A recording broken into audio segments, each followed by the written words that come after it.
बहुत बहुत स्वागत है आज के हमारे मुहूर्त के स्पेशल कार्यक्रम में। ये भी समझ लेते हैं कि कार्तिक का महीना, जब हम एक एक महीनों की बात कर रहे हैं, डिस्क्रिप्शन में सारे लिंक मैं आपको दे दूंगा और नहीं तो आप प्लेलिस्ट में जाकर देख सकते हैं सीधा। कार्तिक के महीने में करें या ना करें गृह प्रवेश।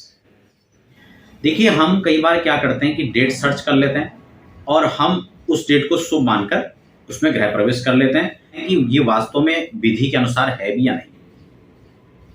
क्योंकि यूट्यूब पर मान लो उदाहरण के लिए आपने ही कोई वीडियो बना लिया, आपने उसमें तारीख बता दी 1 तारीख 2 तारीख 5 तारीख 10 तारीख को गृह प्रवेश है, लेकिन आपकी बात को आपने बता तो दिया, लेकिन आपने ये नहीं बताया कि ये किस विधि और किस नियम के अनुसार निकल रहा है।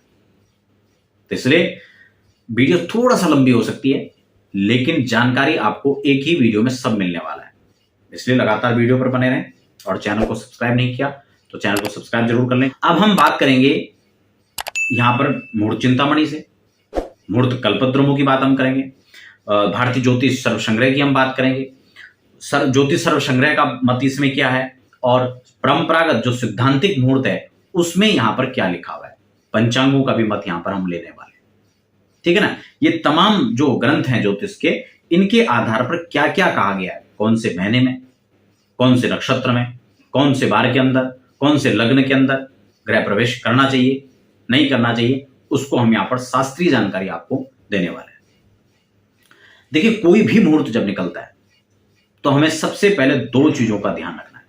मैं अक्सर हर वीडियो में इस बात को कहता हूं, क्योंकि हम सिर्फ डेट सर्च करते हैं, वह तारीख हमारे लिए अनुकूल है या नहीं है ये हम कैसे देखेंगे, और कौन से लग्न में, क्योंकि सर्वे दोषा विनिश्यन्ति लग्न शुद्धि यदा भवेत्। अगर लग्न का शोधन किया हुआ है और वह मुहूर्त हमारी राशि के अनुकूल है उस दिन, तो आपका आधे से ज्यादा जो दोष है वो तो खत्म हो ही चुका है। ठीक है ना। अब उसके बाद हम जैसे यहां पर महीनों की बात करेंगे, तो सबसे पहले हम राशि को समझ लें। राशि को हम कैसे देखेंगे, हमें अपनी चंद्र कुंडली बनानी है।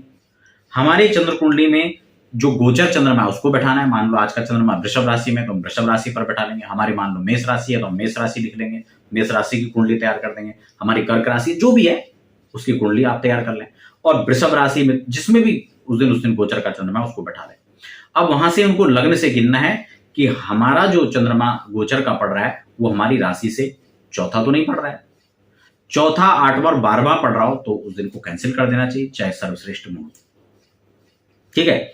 अब यहां पर जब सबसे पहले हम महीनों की बात कर लेते हैं, क्योंकि यहां पर सभी मत मतांतर के अंदर जो यहां पर विषय है कि कौन से महीने के अंदर करना चाहिए उसको हम यहां पर करेंगे, और अलग अलग महीनों की डिटेल कौन से महीने में करना चाहिए या नहीं करना चाहिए उसके लिए अलग से भी मैं एक छोटी छोटी वीडियोस के अनुसार आपके साथ चर्चा करूंगा, उसका लिंक भी आपको डिस्क्रिप्शन में उपलब्ध कराने का प्रयास करूंगा, और प्लेलिस्ट में तो आप देख ही सकते हैं। क्या लिखा हुआ है, माघे अर्थ लाभ प्रथमे प्रवेशे पुत्रार्थ लाभ खलु फाल्गुने च चैत्र अर्थ हानि धन धान्य लाभो वैशाख मासे पशुपुत्र लाभ।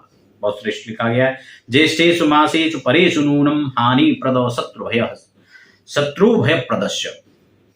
श्लोक में तो कुछ समझ में नहीं आया, अर्थ बता देता हूं।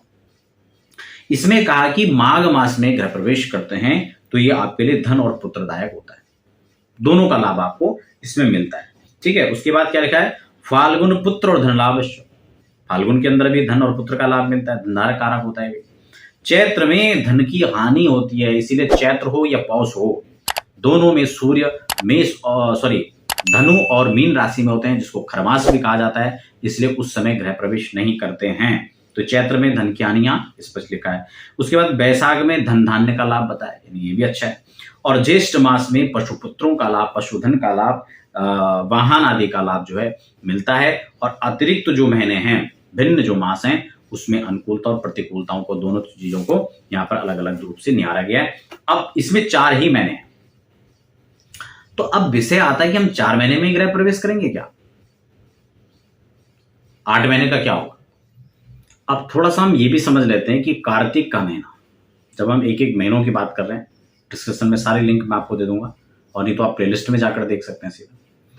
कार्तिक के महीने में करें या ना करें गृह प्रवेश, अलग अलग महीनों की हम लोग चर्चा करेंगे, अलग अलग बार नक्षत्र तिथि सब पर हम लोग चर्चा करेंगे। और यहां पर जब मैं आपको इस सिद्धांत को बता रहा था कि कौन से महीने में करना चाहिए, तो वो 4 ही महीने यहां पर श्रेष्ठ है।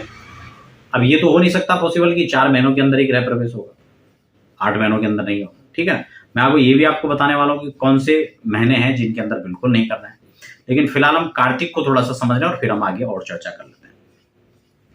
कार्तिक की अगर हम बात करें तो कार्तिक के महीने के अंदर जो है, कार्तिक के महीने को यहां पर मध्यम में लिया गया, समझ रहे हैं, क्योंकि पौष और चैत्र में तो करना नहीं है, समझ रहे हैं। और 4 जो श्रेष्ठ महीने वो मैंने आपको बता ही दिया है। अब हमें क्या करना है इसमें हमें माघ फाल्गुन वैशाख जेठ को छोड़कर, क्योंकि तो श्रेष्ठ माघ, कार्तिक की जब हम बात करेंगे तो कार्तिक में क्या है कि एकादशी के बाद तो देव उठ जाते हैं, देव उत्थान हो जाता है। लेकिन उससे पहले जो कृष्ण पक्ष के 15 दिन और 11 दिन 10 दिन ये हो गए, तो 15 और 10 25-26 दिन का जो ये समय है, क्या इस दौरान गृह प्रवेश हो सकता है या नहीं हो सकता है? 25 दिन ही आप इसको मान लीजिए, क्योंकि एकादशी से तो फिर देव उत्थापन हो जाएगा। तो इसमें इसलिए इसको मध्यम माना गया मास को, क्योंकि इस समय देवसेन होता है। लेकिन प्रस्तुति बस कई लोगों को इस समय भी गृह प्रवेश करना पड़ता है। तो उसके लिए क्या क्या सब चीजें, क्या क्या विधि हैं, आइए हम उसको समझ लेते हैं स्टेप बाय स्टेप। कौन सा महीना, कौन सा तिथि, कौन सा नक्षत्र, कौन सा वार, और पंचांग शुद्धि के साथ लग्न शुद्धि, चंद्रमा की अनुकूलताएं, ये सब चीज हम कैसे देखें, और तब हम डिसाइड करेंगे कि हमें क्या करना चाहिए या नहीं करना चाहिए। आपके सारे प्रश्नों का जो उत्तर है वो आपको इस रूप में। अब हम बात करते हैं परंपरागत मुहूर्त, जिसमें बहुत इजी रूप में और आपकी अनुकूलता को देख के भी बताया गया। अब हमें इन्हीं महीनों के अंदर हमें करना पड़ रहा है, तो अब हमें पंचांग शुद्धि इसमें करनी है। मुहूर्त के अंदर कोई भी मुहूर्त हो, गृह प्रवेश में पंचांग शुद्धि करनी। तो अब हम महीने की हमने बात कर ली, अब हम बात करते हैं तिथि की। तिथियों में अब बहुत मैं अलग अलग विस्तार से बताऊंगा तो बहुत लंबा हो जाएगा। किसमें नहीं करना है वो आपको बता देता हूं। रिक्ता तिथियों को छोड़ देना है बिल्कुल, और अमावस्या को छोड़ देना है, शेष तिथियां शुभ है। तो 12 में हमें रविवार और मंगलवार बिल्कुल निषिद्ध है। नक्षत्र मृदु नक्षत्र, स्त्री नक्षत्र, ये नक्षत्र जो है गृह प्रवेश के लिए शुभ माने जाते हैं। अब अलग अलग 27-28 नक्षत्र में बहुत विस्तार से एक एक नक्षत्र यहाँ पर नहीं गिना रहा हूं, मैंने इसके लिए पहले चर्चा की है, आप उसको भी देख सकते हैं। तो अब हमने क्या क्या इसमें देख लिया, तिथि देख ली, मास देख लिया, नक्षत्र देख लिया। अब मल मास के अंदर बिल्कुल नहीं करना चाहिए, ग्रहण काल हो तो बिल्कुल नहीं करना चाहिए, इसको हमें ध्यान रखना है। खर मास में बिल्कुल नहीं करना है।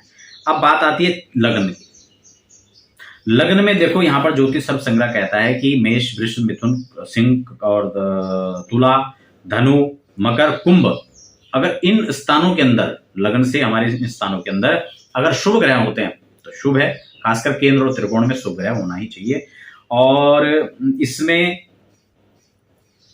त्रिक भाव के अंदर 3, 6, 8 के अंदर यहाँ पर पाप ग्रह को भी शुभ माना गया। एकादश में भी पाप ग्रहों को शुभ माना गया है कई उसमें, ठीक है, जैसे मंगल है, शनि है। अब उसके बाद बात आती है 4 और 8 की। ये केंद्र भी माने गए, लेकिन 4 और 8 के अंदर चंद्रमा उस दिन चौथे, 8वें और 12वें में नहीं होना चाहिए। चंद्र को यहाँ पर बिल्कुल शुभ नहीं माना जाता है।